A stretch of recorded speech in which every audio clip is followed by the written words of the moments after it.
What is up, guys? It's Doodoo Poker here, back for another video. Today we are going to answer the question, should we triple barrel bluff fish when out of position? This is going to be for a single raise pot, and we're going to look at a very common formation, cutoff versus button. So let's look at this hand history. We have Jack 9 of spades. We min-raise in the cutoff, the button, who is a fish, calls, and the small blind, the big blind, fold. Now, should we be c-betting on this board texture? Let's look at GTO Wizard and see how often GTO Wizard is going to be c-betting in this formation. We see them c-betting around 23% of the time, but we do not want to do this because we need to go to MDA. So let's go to Fish MDA for the field as the single raise pot in position pre-flop caller. Now this is hijack, button, and cutoff versus out of position. But in our specific hand, it is going to be cutoff versus button. What do you guys notice? You notice that the fish are not only over folding, they're under raising. So 2 data points when compared to GTO that make you want to c-bet more than theory. So we should be c-betting our Jack 9 of spades on a Queen 8-2 rainbow board. Let's go back to the actual hand.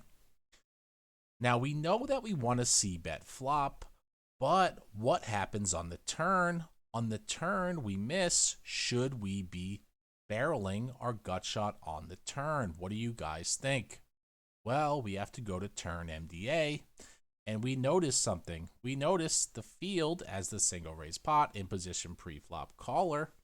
If you look at call 30 fold lines and you compare the different sizings, the bigger we bet, the more of an overfold there is. So if I bet small in the turn, fish call more than GTO, but if I overbet the turn, 120% pot, the fish are now going to overfold by around 5%. So we should be over betting turn in our double barrels. Now, the river is the important point and a very nuanced spot. If I asked you a question, should we be barreling on the river with this hand? What would you guys say? Should we bluff or should we give up? Well, it's very nuanced. So we're going to go to the artificial intelligence, and I'm going to put every possible river in the artificial intelligence, and we're going to see the bluff EV of every river. First, let's go to notes because I want to recap everything we've learned. Hold on a second. Where are my notes? Let's go to my notes somewhere around here. Sorry, guys. Should we triple barrel? All right, so here are the notes. We know that we should be c-betting flop more than theory. We also know that we should be barreling on the turn with an overbet sizing because both the flop and the turn are overfolded. But we need to go to the river to find the bluff EV. Let's take every possible river and run it through the AI and figure something out. I'm going to start with the 2, and we're going to see the bluff EV of every single river. What do you guys notice on the deuce? On the deuce, it is a losing bluff to bluff with the gut shot. So what we should do is just check and give up with our Jack 9 on a Queen 8-2-3-2 run out. But we can go to every different river and figure out what is a positive EV bluff and what is a negative EV bluff. So let's go to the next. We go to 3 and we see again that's a negative EV bluff. So keep in mind this trend. The paired river is a negative EV bluff data point. This is very important against fish. It's a negative EV bluff data point, so we give up on the paired river. Now let's go to 4. What do we see? Again, negative EV. What do we see? Let's go to 5. Negative EV. Okay, but something happens once we get past 5. Now, we go to 6 and it becomes positive EV. So what changed? Well, what changed from my interpretation is that the 4 and the 5 connect with a hand like ace-5 suited and ace-4 suited. But the 6 does not really do that because a hand like 5-4 suited will fold flop, but a hand like ace-5 and ace-4 will call flop. So the 6 becomes positive EV, and we see the same trend. Now 7, positive EV. 8, whoops, paired river, negative EV. Again, same trend. Let's go to 9. Okay, now positive EV. Oh, we skipped to ace. Hold on a second. Ace is very positive EV, but let's go to Jack and Queen and King. We go to Jack, positive EV, King, very positive EV, and let's see, a Queen and a 10.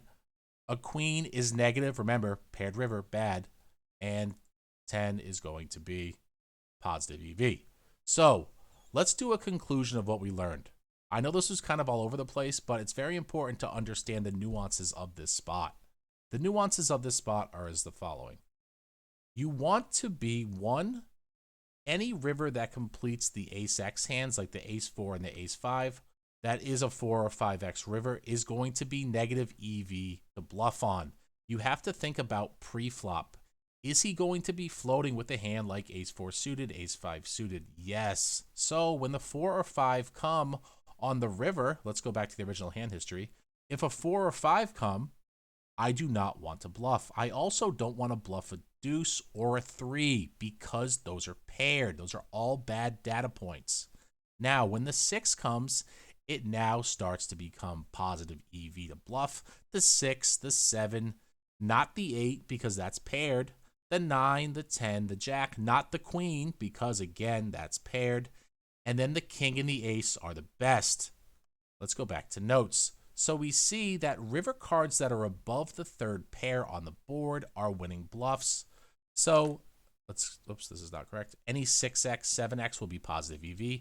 River cards that are above 2nd pair as well, 9x, 10x, Jack X, will also be positive EV. The only losing river cards to bluff on are 1, the pairs, so 2x, 3x, 8x, and Queen X, and anything that connected with the ace-high floats.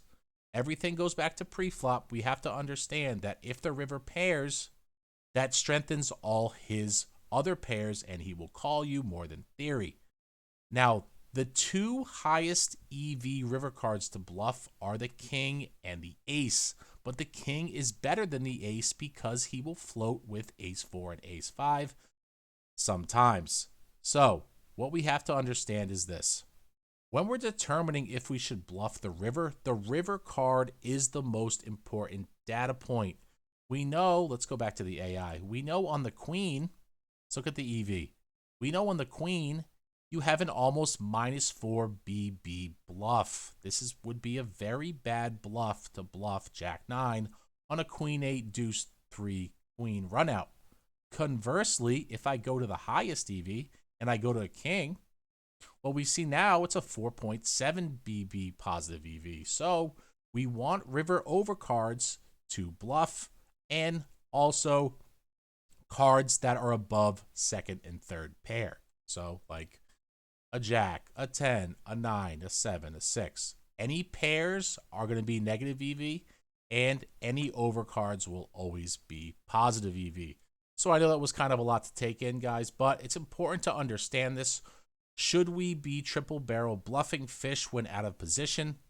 Well, first, number 1 data point, you need to be c-betting more than theory because there's an overfold. Number 2, when we bet turn, you want to overbet. You do not want to bet small. You want to overbet because there's another overfold.